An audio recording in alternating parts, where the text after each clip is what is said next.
Hello, listeners, and welcome back to another episode of Second Take Cinema.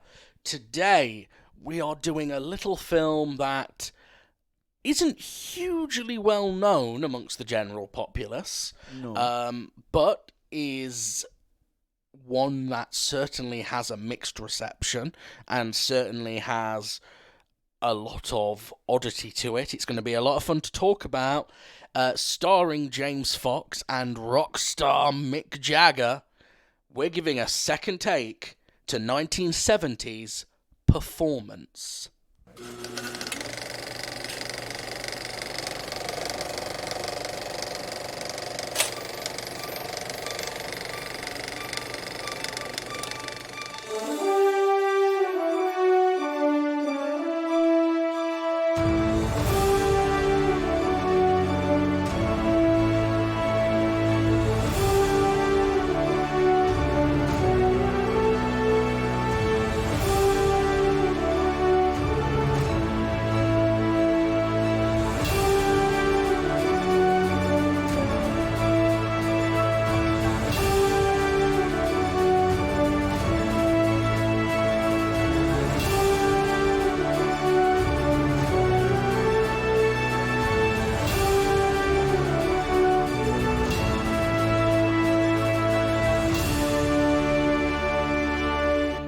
That's right, ladies and gentlemen. Today we are reviewing 1970s Performance. This is a British crime drama film written and directed by Donald Cammell and Nicholas Roeg. It was written by Cammell and cinematography by Roeg as well. It stars Mick Jagger of the Rolling Stones, produced by Sanford Lieberson. It also featured Anita Pallenberg, who at the time was the real-life girlfriend or wife? Girlfriend of Keith Richards. Yep. In fact, there was a bit of to-do there, which we'll get into later. Yeah. This is technically a Warner Brothers movie, although it was actually an indie film made for the low price of only £750,000. Wow. Not even breaking $1 million on this. Produced in 1968, but not released until 1970, because it turned out Warner Brothers were basically duped, and this was not the film they thought they were getting. They thought they were getting a Rolling Stones equivalent to the Beatles' A Hard Day's Night. Right. And instead, they got this, which is not that, but we'll get into that shortly. The film is very well regarded today. It sort of had a critical reevaluation. Yeah. In 1999, it was voted the 48th greatest British film of the 20th century by the British Film Institute. And in 2008, Empire magazine ranked the film 182nd on its list of the 500 greatest movies of all time. 182nd?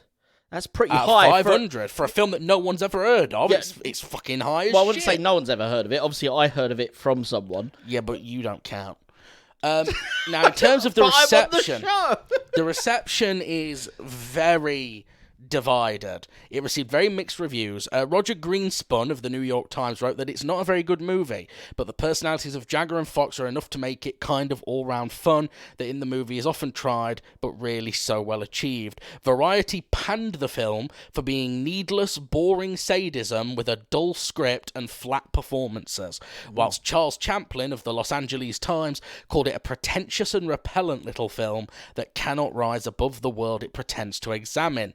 Gene Siskel of the Chicago Tribune gave the film 2.5 stars out of 4, writing that the first 40 minutes crackle with excitement, but then the pace slows down considerably. The nudity tires, and the growing attraction of Fox for Jagger is unprepared for. I think this guy didn't like the gay theme. I think he... Well, it's not that gay. Or Maybe he was... I think he was hoping for more gay theme. Well, it sounds like he didn't feel like it was earned. Anyway. Well, to be fair, you don't get a lot of their... We'll get to it, but yeah, I can. If he was expecting more homosexuality, then I can understand that. Yeah.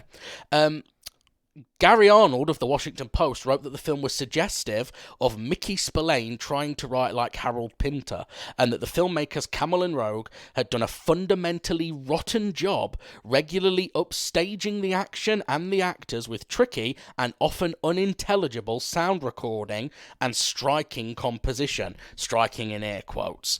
Oddly enough, they may have stumbled into a cult hit. So that dude, that's a review from the time. Yeah. That guy, he he understood it.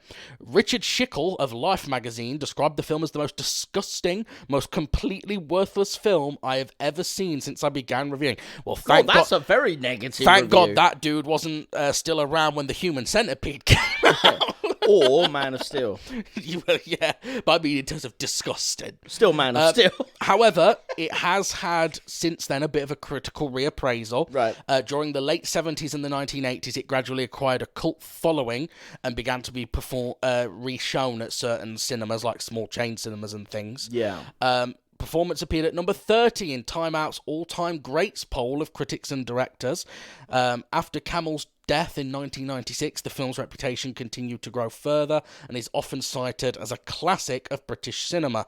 Quentin Tarantino showed the film one time and described James Fox's performance as one of the best British gangster portrayals of all time. You did mention near the start there's a shot where you just that for some reason up close and personal in the frame is someone's foot, and you made the joke. You went, "Oh, this could be this is a Tarantino film 30 years or 20 years before Tarantino," and then he showed it off. He obviously liked the foot in it, Jamie. Yeah. Performance holds an 82% approval rating on Rotten Tomatoes, with a weighted average of 8 out of 10. The site's consensus reads, "Performance is an exuberant and grimy ode to the sexual revolution, evoking cultural upheaval and identity crisis with rock and roll verve and a beguiling turn by Mick Jagger." Beguiling. That's an interesting use of the Yeah, word. so as you can hear, audience, that's a very divisive film, and we're going to be talking about it in just a second. But first, we've got this week's installment, or this episode's installment, of our little quiz show thing that we've been doing, where we put Rory's... I always called you Mickey for some You reason. can call me Mickey if you want. Mickey. We're going to put his knowledge to the test. Hey, Mickey's public domain now. Technically. Well, the only black and white Steamboat one. Willie is, but... Yeah, you can see my Steamboat Willie if you want. And let's move on.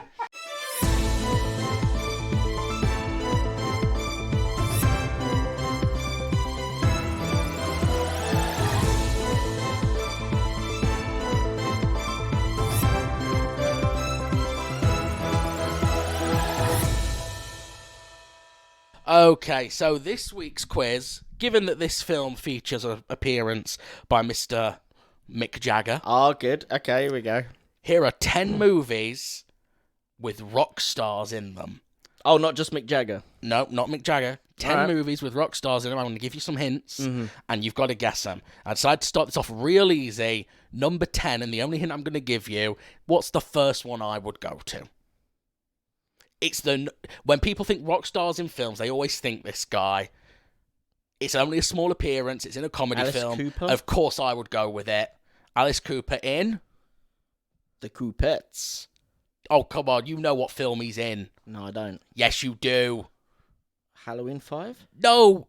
Wayne's World. I haven't seen it in years.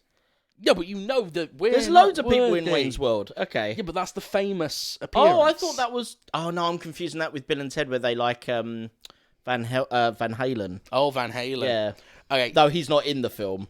They just know that the band can't get going until they have Van Halen on guitar. Ah. But they need Van Halen on guitar to get the band going. Right. So they end up in this catch-22 of... Sort of like trying to make an indie film. Basically, You yeah. need money to get a celebrity attached, but you need a celebrity attached to get the funding. That's the one. Okay, this next one is the hardest one on the list, so I won't blame you if you don't get this one, because I have never heard of the film. Right. I've only heard of the rock star, and even I, like, the rock star is not popular. So this one I'll give you some quite easy hints on. Right. This rock star was underappreciated in their time. They're dead now. Their most famous song is Werewolves of London. Right. And the film they were in was made by Dwight Yoakam. And it's a direction down from a celestial body and to the left of a certain place where you might burn for eternity. Those are, as you can tell, I've thought of the answers to the quizzes. I haven't actually thought out which hints I'm giving you. Right. So this one's actually, maybe I shouldn't have included this one, but I really like this rock star. So I really like this rock star, and I wanted to give him a chance to be Mars spoken to about. Hell. You're not. Hell is in the title. Right. Is it the guy from 20 Seconds to Mars? No. Way older. Oh, okay. This guy died in 2003. Yeah, but I was hoping this guy had died. Yeah. No. He's an amazing singer. Like I said, Werewolves of London. He did Lawyers, Guns and Money, Roland the Headless Thompson Gunner. He has, I tell you, one distinct honour he has, even though he wasn't... Is this the guy that you really like, who everyone was influenced by, but almost no one has ever heard of? Yes. Yeah, I'm not going to remember his name. Proving you don't listen when I talk. I've only got. I listen when you talk. Do you? Do you know what I remember? I remember you tell me about Super Mario Peach no Hime. Why would I remember that? That's irrelevant to my life, but I remember it. It's relevant because it's VGMP. It's not. It's not. Well, we're doing it. Right, so it's Warren Zevon. That's it, Warren Zevon. And here's a fun little fact about Warren Zevon.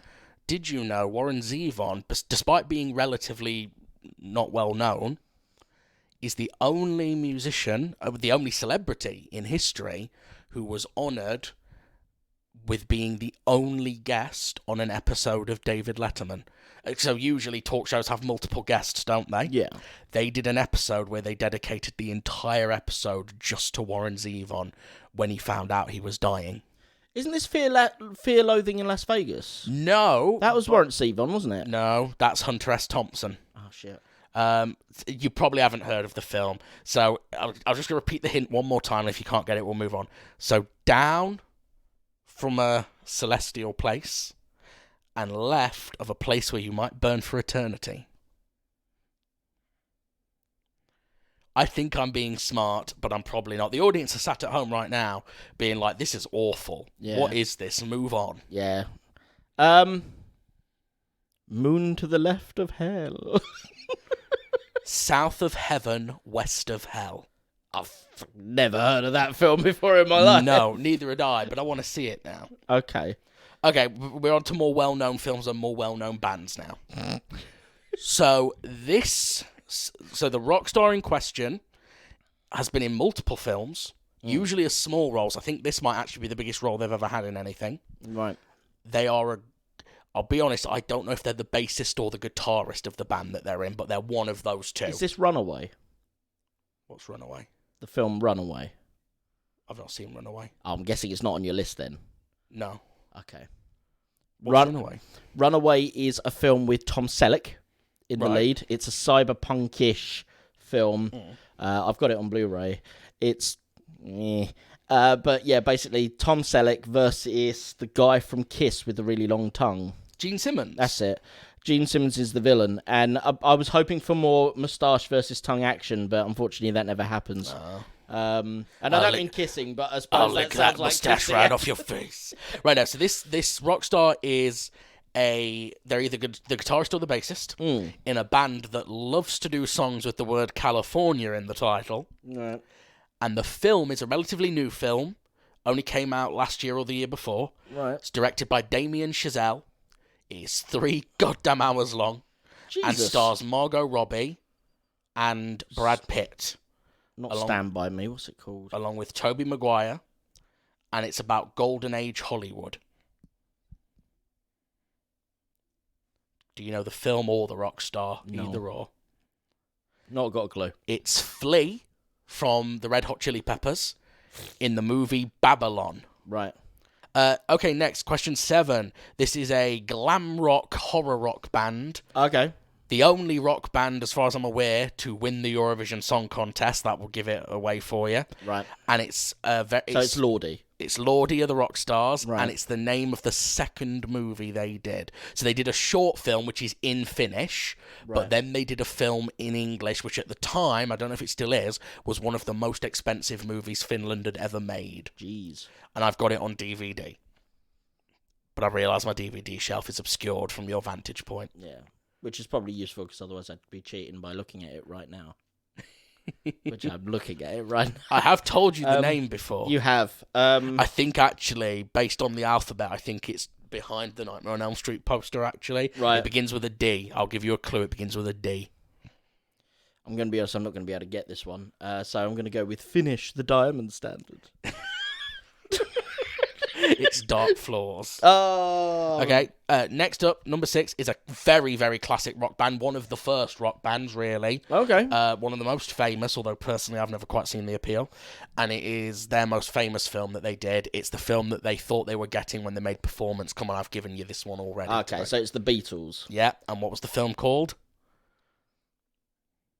Last House on the Left. No, Very different movie. Yeah, you did just say this one, and it's annoying that it's literally flown out of my head. We're learning a lot today, Rory, about how little you listen to me. Yeah, that's true.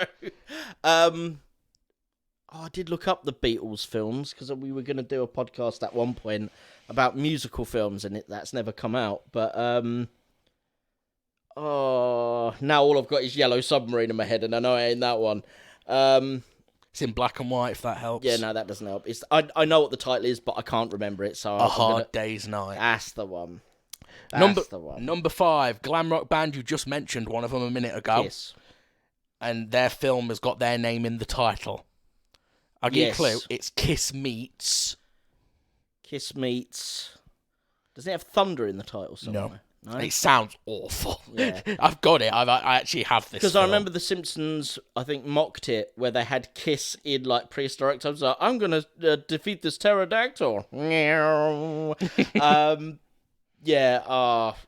Sugar. Kiss Meets The Evil Dead. Kiss Meets Satan? No, it's Kiss Meets the Phantom of the Park. Oh, Jesus Christ, that's a terrible title. Okay, we're into the top 4 now, and these are all easier ones, I think, because these are much more well-known movies. Sure. So up first, this is a very famous cult stage musical that then got turned into a film. Rocky Horror Picture Show? Well done. And this is... Joe, I'm not even going to give you a hint. Do you know who the singer Meatloaf. is? It's Meatloaf. Well done, you got one. I want to just tick that. Hang on. I got a point. So you got Wayne's World and Alice Cooper. No, you didn't get one. I didn't get Wayne's World. I did get Alice Cooper. I might make this one too hard. They're not all this hard, I promise. Okay, the next one is only a cameo appearance. Very small. They've got maybe 2 lines. Okay. It's in a film we covered on STC already. All right. It's a comedy, a very popular 90s gross-out comedy. American Pie? Yeah.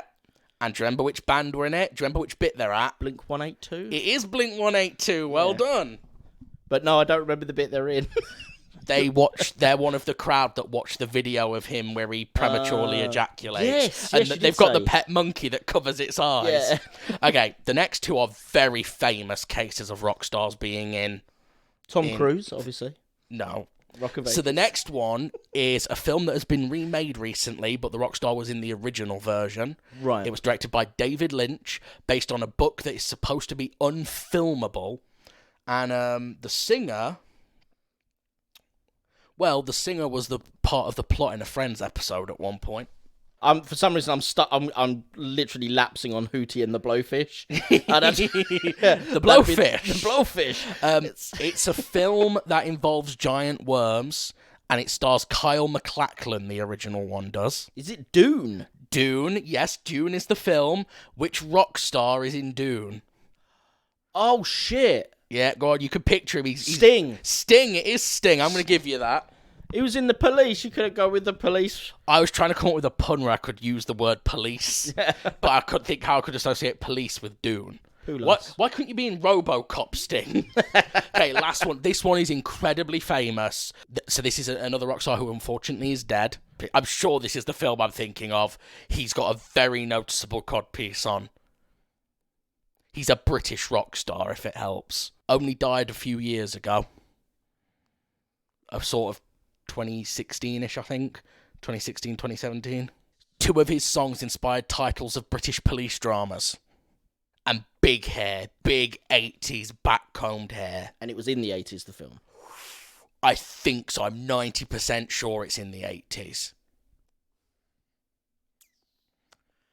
Is it Boy George? No. Elton? No. He's still alive, actually, isn't he, Elton? Elton John, Elton John's still alive. Boy George is still alive. Is he? I thought it's George Michael I'm thinking of. George Michael's dead. Can't help it. Bit different, Boy George and George Michael. They're both called George. I thought the Asda shop had died last week. Okay, I'll give you one more hint. His son is a film director and he made a film you love. So it's David Bowie. David Bowie. In his very famous performance. Well, it's Labyrinth. Labyrinth. Well I haven't done. seen Labyrinth. No, neither have I, but I know he's in it, and I know he has a codpiece. Well, the codpiece threw me off. I'm sure he's got a codpiece. See, I've seen quite a few of David Bowie's performances. You could have gone with something from Merry Christmas, Mr. Lawrence. That's on our list for STC.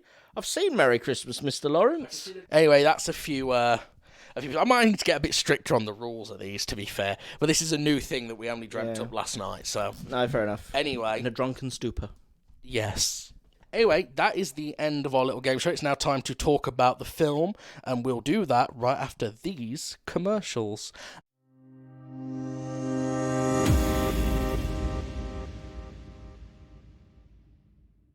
Okay, so we're back from our ad break.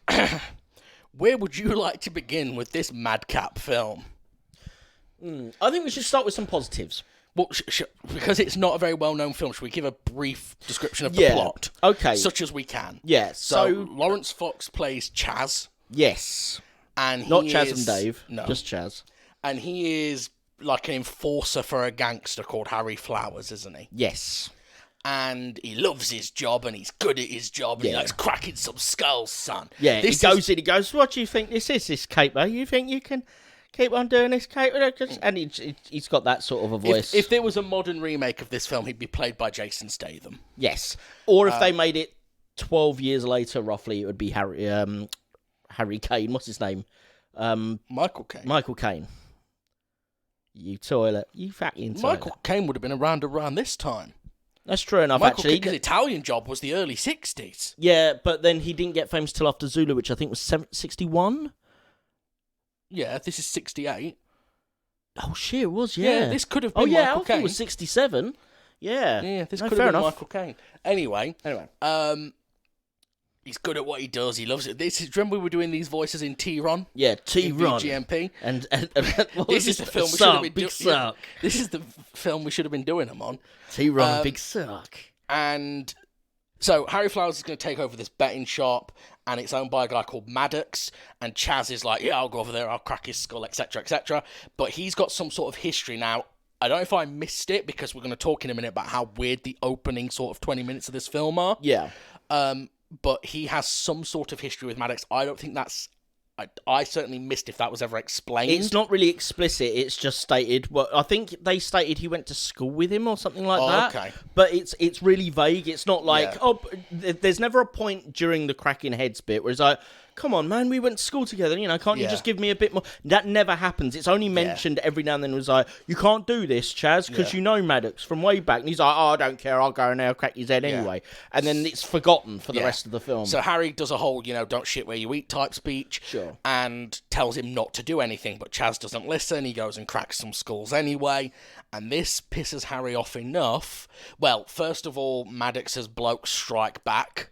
Yep. And in that process, Chaz ends up shooting and killing one of them. Yes. And Harry decides to get revenge. So Chaz goes on the run and ends up, via some circumstances, renting a room in basically a rundown mansion. Yeah, he's looking to run away, isn't he? But as he's trying to find a safe way out of London, obviously East End London gangsters at this time were quite prolific.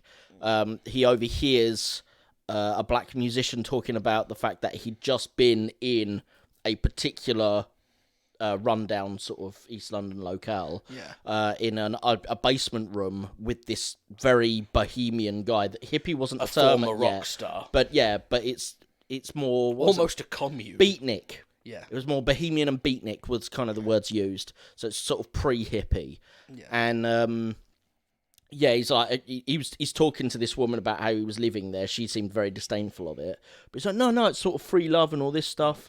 So he basically overhears the conversation and decides that's a better place to hide than with someone who knows him. So he dyes his hair red and lies that he's a juggler. Yeah, which is he mixes toothpaste and red paint. Yeah. And he looks like Max Headroom. Yeah, 20 years before Max Headroom. And he goes there, and the rock star is played by Mick Jagger. Yeah. Meta. And from there, the film basically, the plot essentially stops, to be honest, and just kind of becomes this strange character exploration between these two men who are, in theory, from completely opposing worlds. You know, one's an artist, he's a musician, very free life, and the other guy is from this, you know, violent criminal underworld. And it's kind of like a left and right, isn't it? Yeah, well, he literally calls him the left, doesn't he? Yeah. And he, even though he's the criminal, he looks down on the lifestyle that Mick Jagger leads. What Jagger's doing is legal, it's just what he considers disgusting. Not right, yeah. And as the film goes on, they sort of pull each other towards each other a little bit. And then Mick Jagger kind of corrupts him, but he corrupts Jagger a little bit as well, I think. Yeah, because Jagger, it turns out over the course of the film that Jagger, as an artist, the reason he sort of disappeared is because he lost what, like, they were talking about inner demons. So he lost his demon, and I think that's what he's attracted to. Which is something I've seen. Chaz. It's something I've seen explored a few times, and there is an argument to be made that it's true, which is a lot of creative people are broken. They're haunted. Depression and artistry way. Tend to go hand in hand, don't they? Depression, obsession, all sorts of mental disorders. Yeah. Addiction. Yep. And I have heard it said, and I've seen it explored in things before, when they get healthy, they can't create anymore. Yeah, all the creativity becomes stagnant. Yeah. And you do see a thing, and it's a shame we haven't got Kirk with us today, because Kirk loves talking about stuff like this. A lot of film directors, for example, who, while they're young and struggling, are coming up with loads of creative stuff, and that they're the films that go on to become hallmarks of their career. Yeah. Once they become wealthy and comfortable, the films don't necessarily become bad, but they lose something. Yeah. The example he uses a lot is John Carpenter. Oh, okay. I'm not saying that's true. And that's the example he was using. And I'm not saying that artists have to be broken and damaged and things like that. I'm just saying that's an interesting idea. It's potentially true. Yeah. I think it's probably not true for everyone. Like, for example, somebody might say Spielberg, but during the 80s, Spielberg was very comfortable, but he was still making massive blockbusters. Yes. So it's not a case of the comfort made Spielberg bad. You know, like, he was still very comfortable while still making blockbusters. Yeah. Whereas other people, it does happen with. Like, they get to a certain point, and it feels like they've lost whatever the challenge was. I think sometimes budget becomes part of that. You know, they get to a certain point where it's like, well, we could just give you anything. Like, just pay. I think George Lucas may have had this. Like, when he started in the first Star Wars trilogy, certainly with the first and the second one, he had a lot of oversight because he was relatively new. Yeah. But when they came to make Phantom Menace and the prequel trilogy, obviously he was well established. His fame was, you know, the money he'd made spoke for itself. Well, we're not going to overwrite anything George Lucas says. You know, he's George bloody Lucas. And it turned out that by not doing that, there was nobody to ensure that the scripts and the direction and... There was no one around to stop Jar Jar Binks. Yeah, there was no one to help him pull it back, or maybe reimagine, like, if the Jar Jar Binks thing would have worked, that it would have worked a different way. Yeah. Why did it have to be so over the top? Yeah. But it's not just Jar Jar Binks, it's to do with story progression. Oh, yeah. Phantom Menace is a garbage movie. Well, there's bits of it I like, but neither here nor there. The point is it's clearly someone who's been let off the leash with an infinite budget. Yeah, he's sort of surrounded by yes men. Yeah, so he didn't need to reimagine or work within limitation. Yeah. So, performance. So, let's talk about the first 20 minutes first, because they're weird. They're edited very weirdly. And it's very frenetic. Frenetic, to a point where you can't follow what's happening. It's quite difficult. I'm fairly certain that the first 20 minutes are shown out of order. Because having then read the plot and all that stuff about Maddox and that sort of stuff, I'm sure that didn't happen in that order. No, it jumps back and forth quite a bit. I think what doesn't help is the manic tone. Oh, it's got such a manic tone, hasn't it? Yeah, so like, you don't get 5 seconds to breathe. Yeah, the shots just cut together mid-sentence. There's this awful sound effect that they use a lot in the first 10 minutes or so. Like mostly during the courtroom crackling, scenes. Yeah. Which I thought was supposed to show some sort of disorientation. But I thought that was going to be Chaz in court. Yeah. But it ends up, it's not Chaz who's in court, it's some other character. Yeah, who he's coming to threaten. Yeah, and he threatens the lawyer as well. Yeah. But it's like, well, so who's off kilter? Who's, and the cinematography doesn't match the sound.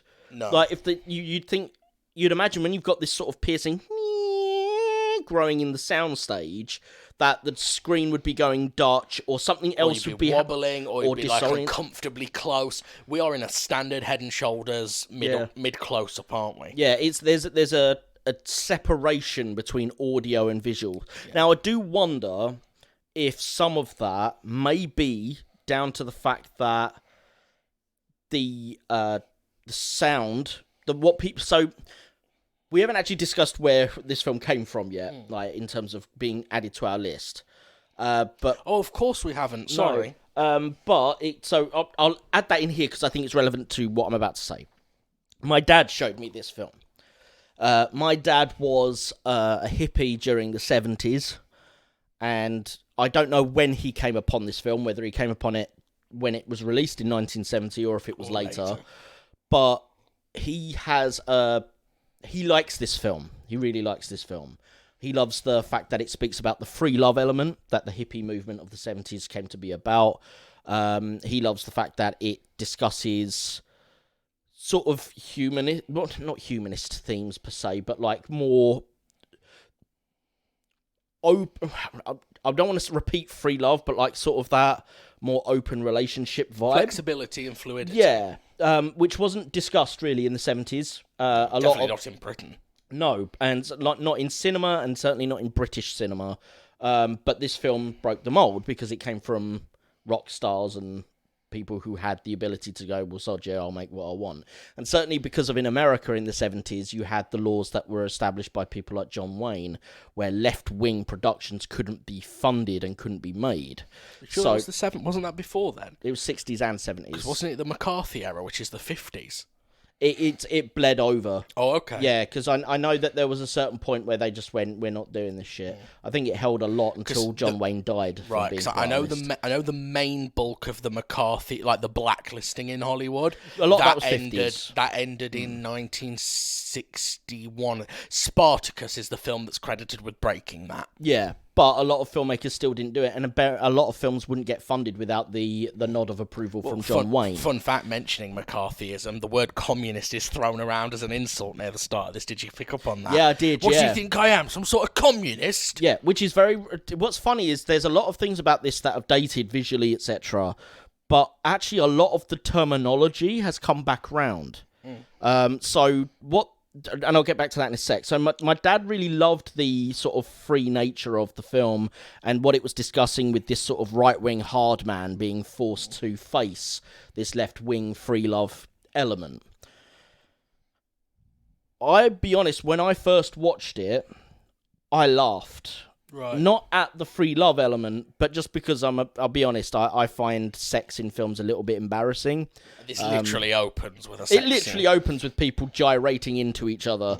It's not as bad as something like In the Room where he's fucking a belly button, but it or is Showgirls. No. In the pool. Yeah, oh God. But yeah, so at least they're getting it in the right place. But at the same time, there's a lot of it throughout the film. Yes. And homosexuality is only really touched upon visually by the two girls, but there is the suggestion of a more male homosexual connection between Mick Jagger and Chaz. So yeah, those elements of it were what my... When I watched it, I found it... Let me try and find the right words. So when I watched it, I found the sex scenes a little bit embarrassing, but that's my own issue. That's not an issue with the film. Watching it again in a more mature mind, I was more paying attention to everything else. There is an interest in how the language has been sort of rejigged. You mentioned the communist thing at the beginning, but during the free love descriptions later in the film, we get there's a point where one of the girls, the blonde-haired girl, is trying to sort of have sex with a very off his nut mushroom-headed Chaz. And he's just like, no, I'm not into that. And she's like talking about whether or not he might be interested in Mick Jagger in a sort of more sexual way. And he's like, no, I'm a bloke. She's like, oh, but, you might be a female bloke. And he's like, no, I'm a bloke. Like, what are you talking about? And she's describing Mick Jagger. She goes, he's a man. He's a man who's a woman and a man.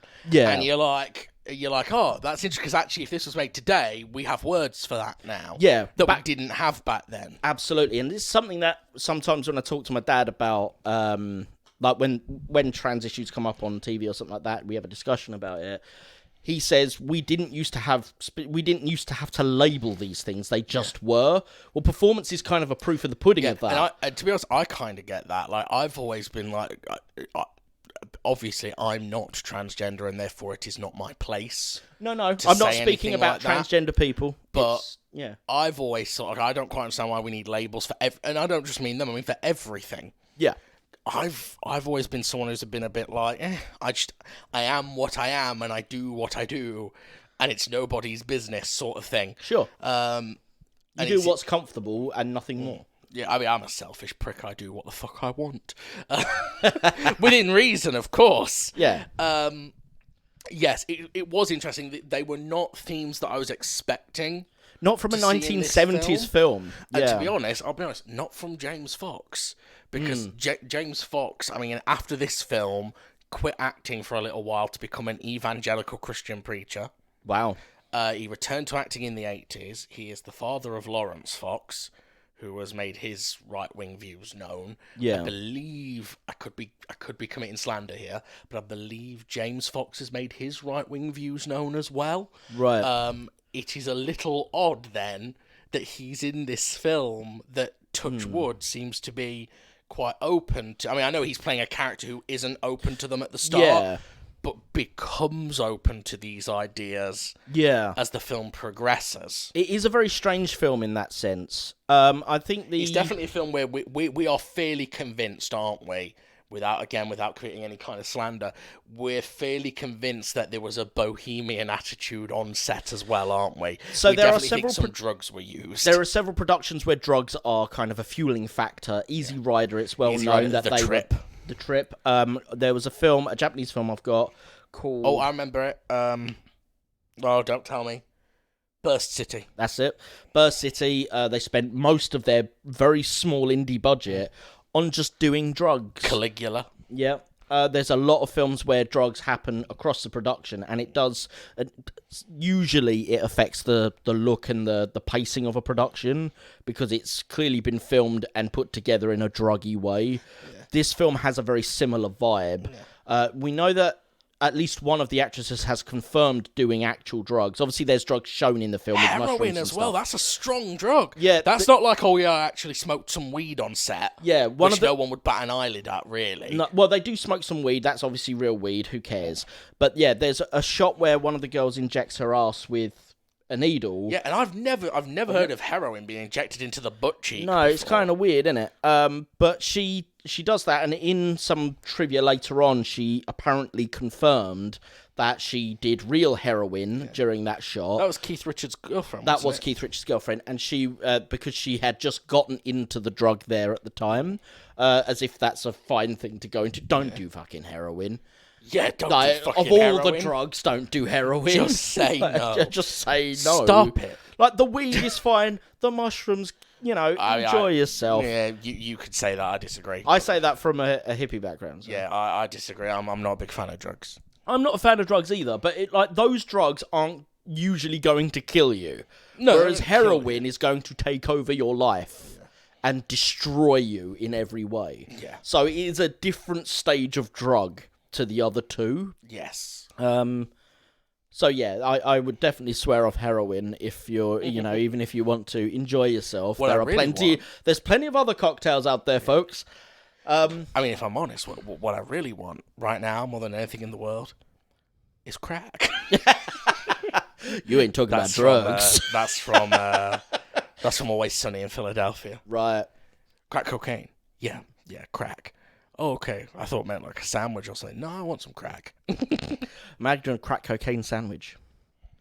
There's a bit where in Always Sunny, so it's in the season where Matt gets fat and he gets diabetes from being so fat, but he's still just shoving food in his face, and they're like, dude, don't you need to like take this seriously? And he's just like pulling out insulin needles, not measuring the insulin at all. It's like, no, dude, it's like shoving insulin needles in his stomach whilst he's still just eating this massive like foot-long Subway that's like this high because it's just filled with stuff. It's like literally like, the ridiculous size sandwiches like Scooby and Shaggy build. Yeah. It's like one of them. Jesus. He's like, You must have an unhingeable jaw. But yeah, so what I do want to... let's also... I'm still on the opening for No, a minute. you go ahead. So not only is there this frenetic pace, but there's also a couple of times, it doesn't do it so much in the later half of the film, it's mostly in the opening, where the film a scene will end, the film will fade for a split second to another scene, and then immediately fade back out to a different scene. And it's almost as if a scene in the middle has been cut, but not cut well. Yeah, there's a few odd choices on the editing front, actually. Like, outside of the sound itself, which is its own thing, you're right, there are about at least 2 or 3 different shots that fade into a scene that then immediately cuts to another scene. Yeah. For no reason, like, and I mean immediately. You're talking about, like, it's been on... a second, if yeah, that. It's 24 frames max is what you're getting, and then you're cutting. It's a very odd choice. I wonder if it's because But at this point, in order to do a fade, you would need to fade to... You'd actually need to cut the film negative and overlay them perfectly. Yeah. I wonder if they didn't want to ruin... That car shot is a beautiful shot. Maybe they were like, we don't want to waste it, potentially ruin the car shot so basically by fudging up the fade. Yeah, so they faded to a dead piece of footage and then just do a clean cut to the car shot. That's the only thing that I'm thinking of. If it's a technical issue. Yeah, which means they didn't film enough pre-roll at the start of the car shot. That's right. Because if you're going to fade, which they obviously didn't know they were going to do then, you always do a little bit extra, don't you? Yeah. So that you've got material to fade over. Yeah, and I think it might be a case of they didn't have enough to fade. Yeah. Or the editor was on drugs. Or the editor was on drugs. I mean, like, with everything in this film, the frenetic pace, the way it's edited together, the sound, everything about, like, the sound is quite... It's very, let's say, bold, to give it, to be kind. Like, you've got that annoying screechy sound several times in the opening. Thankfully, it doesn't last very long, and it doesn't remain throughout the film. It's only the intro. There's some good music later on, if that's the sort of music you're into.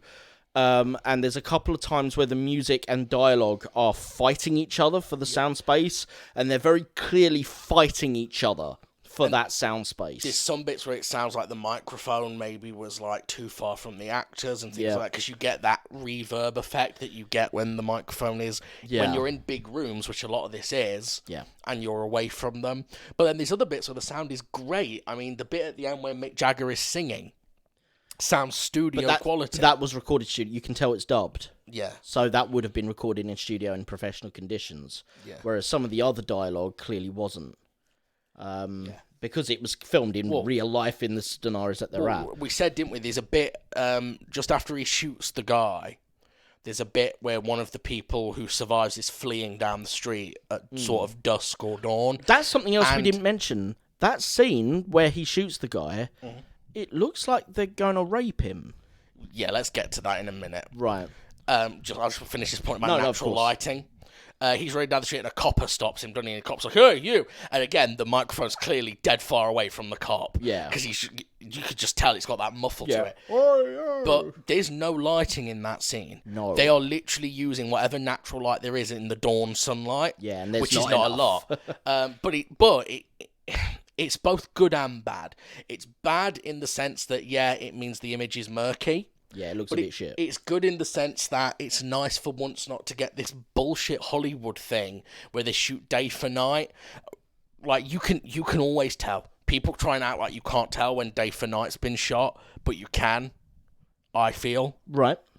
Whereas this has an authenticity to it. Okay. Because you're like, yeah, you literally just took a camera out at dawn. I think they just needed at least one key light on the police officer. Yeah, they did. Just to light him. The background could be murky as hell. Because of the dark police uniform as well. He kind of just blends into the darkness. Yeah, all you can see is a bit of his face. And it's one of those old police uniforms. There's a strap on the helmet. Hat, yeah. So, like, the strap covers up part of his face as well. So he really disappears. Proper traditional police officer. Yeah. But yeah, so let's talk about that then. So when these guys take revenge on Chaz... Yeah. It basically looks like they're about to rape him. They push him forward on the bed. Push him forward, strip him down, pull his trousers down. Then start lashing him, which I liked the way that this echoed at the start of the film. You saw that, they were watching those porn films, weren't they, where a woman was getting whipped. But also at the start when he has sex with that girl. I was disappointed she didn't come back, by the way, because she was gorgeous. When he's finished having sex with her, he stands up and you get this shot of all these scratch marks down his back where the sex has obviously been so good that she's like been clawing at his back. I like the way that juxtaposes him then getting these lashes on his back. Yeah. And when you see the scars from the lashes once he gets up, I mean, they look brutal. Great makeup work. Yeah, I mean, it's another theme that you don't expect to see in an indie British drama of this time. The fact that there's clearly a gay overtone to it, and what I also found very not a decent one, but you know what I'm saying. The other side of it as well, though, is the guy who's whipping him seems to be the one in charge of the three that's attacking him in the bedroom. The one at the head of by the guy's face, he gets out like this flick knife. And he goes, shall I cut him a new smile? I think it's cut him a new smile or something like that. Basically, shall I cut his face up? Yeah. And the guy whipping him goes, put the blade in my mouth and did this to myself. But the guy with the whip, who's clearly leading the, whole... The guy who's going to get shot, Yeah. He sits there and goes, no, I'm not that kind of a guy. We don't do that sort of thing. There's a level, but I'll do this. Yes, there's levels of criminality. Yeah, which I found very strange. I don't know... Usually, that makes sense, though. Like, real world, that exists, doesn't it? I suppose if they cut his face, then it's obvious what they've done. There's levels of criminality in the real world, though, isn't there? Like, they have codes that we obviously don't understand, where it's like, well, I'll be a bank robber, but I don't kill anyone, that sort of thing. Yeah. And I guess it's kind of how they justify it in their mind. It's like, yeah, okay, I know I stole some money, but I didn't kill anyone. But even murderers, because you always hear stories, don't you? Yeah. Not to get this dark, but you hear stories about, like, when someone goes to jail for something, like, involving children. Yeah. All the other criminals will, like, stab them to death in the shower. Because even though I'm a murderer, I wouldn't do that. I wouldn't do that to a kid. Yeah, and it's really weird how there's, like, these degrees of criminality. So anyway, he goes on the run, and he ends up with Mick Jagger. Yeah. And I think now's a good time to sort of pause and talk about how there are some very interesting shots in this. There's some sequences that feel... I've spoken before on this show and on Jamie Your Film Taste Sucks, and I think even on VGMP, to be honest, because it's one of my biggest bugbears. I don't like when you can feel how pretentious a director is through the film. Yes. As in, you can feel them patting themselves on the back. Yeah, like this is going, oh, I'm such an artist. This is an artsy shot. Only people who are intelligent enough to understand it will understand. Now, a lot of these shots are very nice, like taken in isolation. They're very pretty. Yeah. And that's fine. Sometimes a shot can just be that. It doesn't always have to mean something. But some of these are just cut in at the most random of times. Yeah. There's a bit where we're suddenly getting like close-ups of everyone's mouths, everyone's forehead at one point. Yeah. We get the bit where they're all in the room talking, and the guy playing Harry Flowers is a bad actor. Like, he is smirking the whole way through his performance. Yeah. And the camera... Basically, the camera just, as it cuts from shot to shot, just progressively darkens until we're in black and white.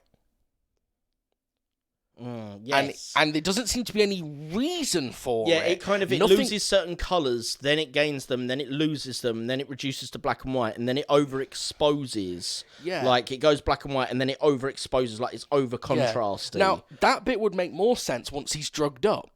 Yeah, like, those are good effects, but it didn't make sense why they would happen at that moment. Yeah.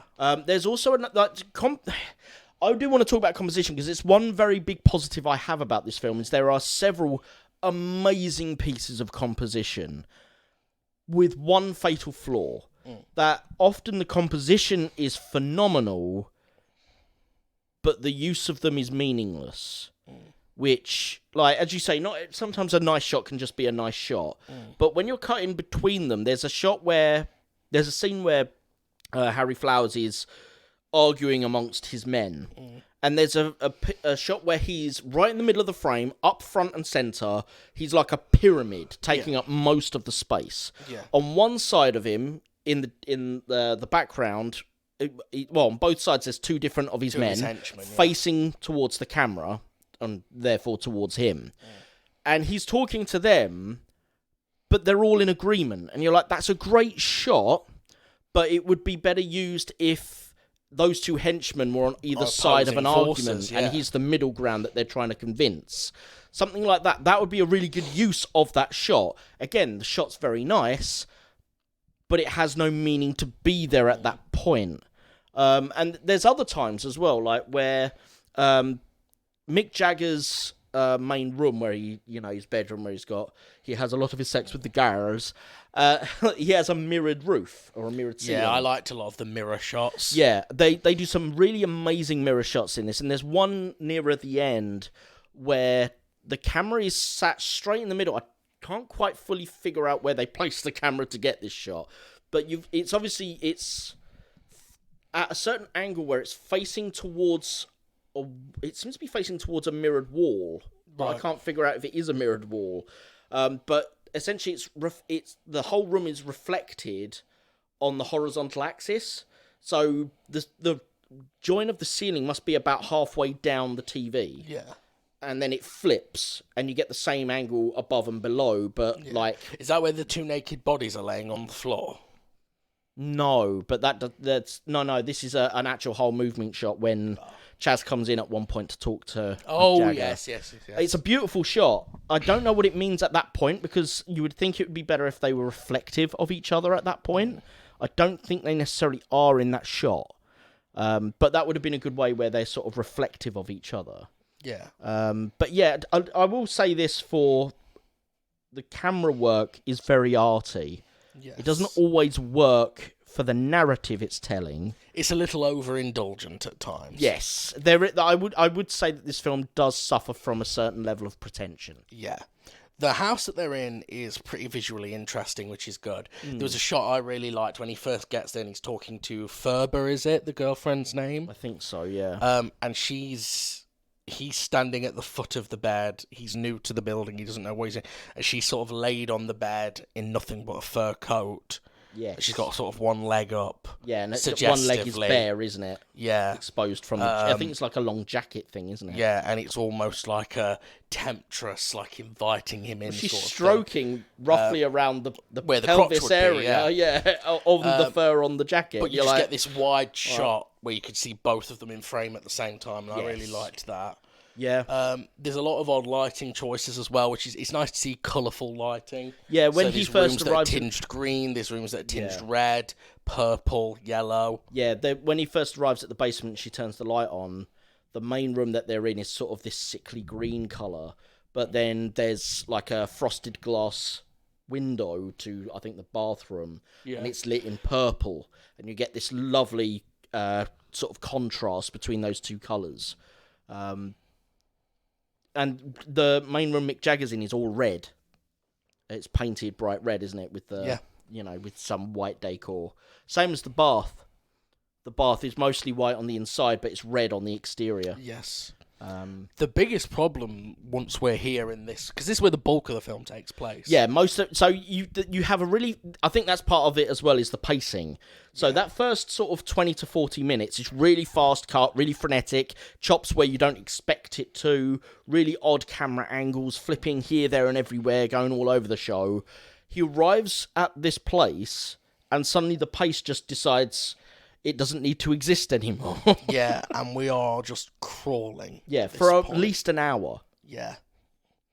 And It's not that it's not interesting. Oh, it's very interesting. It's that it's not interesting enough to justify its length. I think the intro is too long to get for what really should be a much more simplified plot.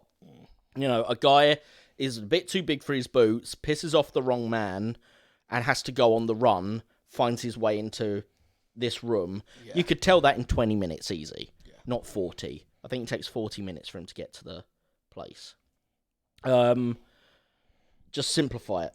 You don't need that many bloody characters in the intro, for Christ's sake, because none of them are meaningful to the main four in this house. No. Same with the child. The child kind of disappears, doesn't it? The child does disappear. Yeah. Not there at all towards the end. So that's another interesting character, actually. There's a young boy in this house that it doesn't seem to be owned by anyone. No, according to Wikipedia, he's a boy who just wanders in and out. Right. So he doesn't even live there. He just turns up and hangs out. Yeah, but he wears a dress. Does he? He wears a blue dress. Every appearance he's in and including the scene where Chaz is in the bath and he's talking to Chaz while Chaz is in the bath. Yes. This kid must be 8 years old, but it's a boy in a blue dress. Right.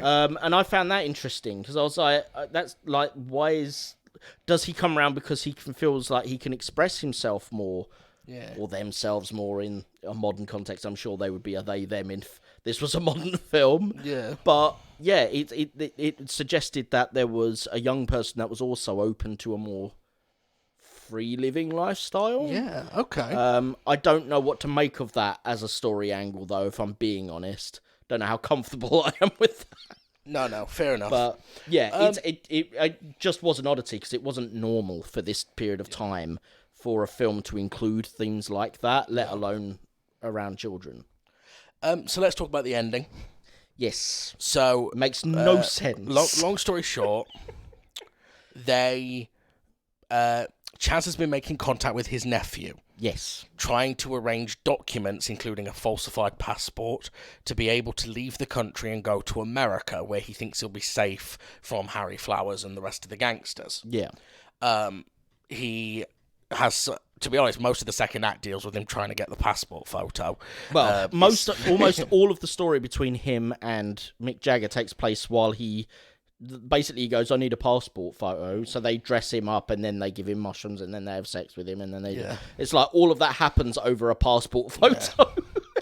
And it turns out the nephew was rolled on him to the gangsters. Yep. And they turn up at the house to kill him.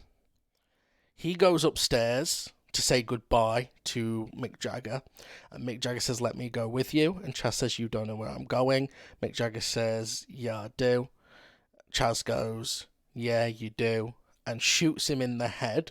And we then get a 1970s equivalent of the effect in 1991 in Freddy's Dead: The Final Nightmare, where we go into Freddy's brain. Yes. It goes into the bullet wound and like through meat. Yeah. I don't know how they got that shot. That was an interesting shot. I'm guessing a lot of matte paintings and models. Either that or they put in like an endoscopic camera into meat that they'd... We then get a scene where like the girls hide from the gangsters and we see Chaz from behind, and we should point out he's in a sort of gender ambiguous costume at this point with like a long wig on and stuff. He gets led out to a car where Harry Flowers is waiting for him. We can't see his face at this point, we're only seeing him from behind. Yep. Harry Flowers clearly recognises him because he addresses him as Chaz and says, good to see you again. Chaz gets in the car. In the house, the gangster finds the dead body of Mick Jagger. Yes. But then we cut back to the outside, and as Harry Flowers' car drives away, Chaz, in air quotes, turns to the camera, and that is also Mick Jagger. Yes, so it's like they've swapped. But they haven't, because we've seen him in the closet as well. Yeah. So what's the interpretation here? I have no idea. I'm guessing there's a few different... maybe that's the open nature of it. You can choose whether or not he did a swap and it's Mick Jagger in the car. I think it's supposed to be that Chaz... Or he's become Mick Jagger. Yeah, I think it's metaphorical. I don't think it's literal because Harry Flowers recognised him. I think it's supposed to be that basically in his last few days of life, Chaz has let go of all the weird uptight right-wing criminal underground things he had, and has become just like Mick Jagger, this sort of free-loving bohemian. And so he's going to die as a bohemian rather than as the man he was. I'm not going to lie, it's pretty stupid. It's a stupid ending. It kind of ruins the film a little bit. By the way, so endoscopes... This way it tells like they were invented in, like, 1912. 1806. 1806? Yep, and then... Not the way we know them today, they were. No. And then fibre optic endoscopes came about during the 1950s. Wow. So, yeah. Earlier than I expected. Yeah, no, absolutely. So... It could have been endoscopes. I don't know if it would have been. It's probably more to do... Imagine watching this film, like, hey, that's my colon on screen. I recognise that anywhere. Talking about some odd shot choices, there's one other one I want to mention, just because I've not seen it in another film, and it's not done for any particularly great reason in this, but I just found it very odd when it happened. We were both like, hang on, what the... That's it, because it's more of what they do in video games at the start of a level. There's a shot where the camera is moving around the kitchen. You've got Mick Jagger talking to Chaz. When it goes through his head. Yeah, it goes round, it goes in, like, it starts doing this thing where it's zooming right into the back of Mick Jagger's head, and you're like, what are you focusing on this for? This is weird. Through into a POV. Yeah, and then it fades into a first-person view from Mick Jagger looking at Chaz while Chaz continues the scene. And I'm like, well, that's like the intro, like the first level of Goldeneye on the dam, when the camera goes around the back and goes into his head, and then the gun comes up and you start gaming. It's like... That's a weird shot to do. It makes no odds to the scene. You're not meant to see something more from Jagger's perspective, particularly, which would, again, have been a much better use of the shot. If you're meant to suddenly change your worldview round to see things from Jagger's perspective, that's when you use a shot like that. Yeah. So it wasn't necessarily a scene that did that. So it's kind of, it felt wasted. Yeah. But as a shot, was very, very good. And I just didn't... We were surprised, both of us, weren't we, when that came up? Yeah. Yeah, we were, yes. It was a very odd choice. Any final thoughts, Rory? Only that, from my first viewing, obviously, I giggled a lot to the sex scenes of this, but actually there was less sex scenes in it than I remembered. Yeah. There was still quite a bit of... Like, there's a lot of nudity. It's not for the faint of heart, if you're not into seeing nudity on TV. So while there's not as much sex in it as I remembered, the story doesn't... There wasn't as much story to compensate for the lack of it as a sort of sexy film. It also didn't... I don't feel like I would watch this again, except maybe to take stills of certain shots that I would find interesting. Actually, you know what would be a good comparison in terms of interesting shots? Would be this and Nowhere to Hide. Yeah. Nowhere to Hide had a lot of really interesting shots. But I feel Nowhere to Hide is a more interesting movie to rewatch compared to this. Unless you're into sort of more, let's say, queer-focused or open love-focused film. Yeah. In which case, this obviously is... This is a very odd one. Because, again, I don't think it's necessarily an enjoyable film in terms of, I'd advise anyone go out and see this film. It's not it's not a blockbuster in that sense. But as a cult thing, if you're into sort of looking at the origins of queer culture, maybe, there might be some intrigue there. Okay. Or just as a historical piece to that, because it is an oddity. You and I were both like, hang on, what? They're talking about this? Like, yeah, it definitely is it's an unusual film. I think it earns its place in that away from it. Yeah, I think it earns its place in a cult sense. Yeah. But whether or not that's enough to sustain it, I don't think it is. No. No, it's not a terribly interesting watch. Unless you're into looking at visuals. Yeah. If you like visuals, it's worth a watch, but you would need to reinterpret those shots in a way that makes sense for your narrative. If you're a filmmaker. Yeah. But it was worth watching. It was worth watching this time. Yeah. Like you said, I don't think it will be anything I'll probably be in a rush to watch anytime soon. Again. Yeah. I think you have to be in a particular mood for it. Yeah, definitely. Definitely. Okay, well, I think that's all there is to say. Thank you so much for listening, everybody. If you enjoyed the show, please do subscribe. We're on Spotify, Apple, Podbean, Amazon, all the big podcasting networks. If you give us a subscribe, and if you could possibly please consider liking and sharing with your friends, that would be amazing as well. If you're interested in hearing more movie talk from Rory and myself, you could also check out our sister show VGMP, the Video Game Movie Podcast, which recently began or is about to begin. We talk about more artistic films. Its 5th season. This is where we talk about movies that are adapted from video games, because most of them are famously terrible, but we try to find the few hidden gems amongst the rough, the diamonds in the rough, if you will. And let's be honest, they're the next big thing. And if you like art comic films, book movies, to be fair, if you like art films such as Performance and things like that, things that have a little bit more of a meaning you have to search for, use a bit more of your bonds for, Black Heaven is probably a good place to start. Oh, one of the best films I saw in 2023. Yeah. Black Heaven. Fantastic Absolutely film. Cracker of a film. Yep. Loved it. Very surprised that it was in a VGMP set. And if you want something different from Impala, then please do check out Haunted, the audio drama. We are, depending on what time this episode releases, which I actually can't remember when this episode's coming out, we are either towards the end of our second season or we've just finished our second season and we're working on season 3. This is a full cast audio drama, crosses Doctor Who and the X-Files. It's that sort of a tone. It's like a horror and adventure with a dash of comedy, dash of mystery. Like I said, it's a full cast audio drama.